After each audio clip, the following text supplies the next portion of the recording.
dito kayo tayo sa timbangan ng baboy. Ngayon, dito sa may ibaan. Meron akong i-repair na timbangan. Eto, na-check ko na dati. Nung nakaraan, ang problema nito, yung circuit na siya. So, papalitan na lang ng bagong indicator. So, ito yan. Ito yan. Ito yung timbangan ng baboy. Okay, i-repair ko muna and then, pag napalitan ko na siya, mamaya pakita ko sa inyo.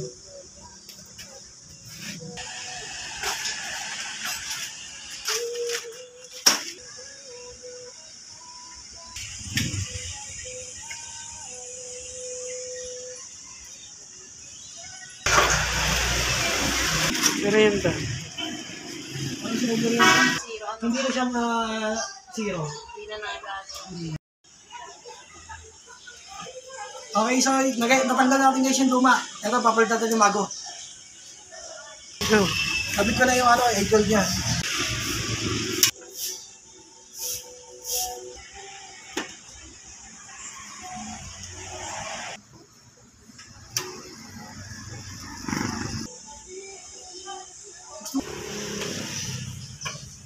O, bigyan mo dito.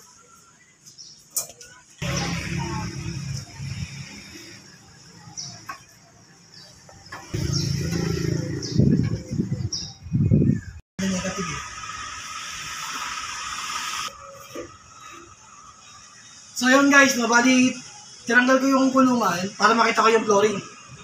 So ito yung flooring niya. Ngayon, i-align ko yung niya kasi nagka-negative siya eh. So, i-align ko yung controlling section itong bascula.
So guys, ito na, bali tapos na siya. Oh.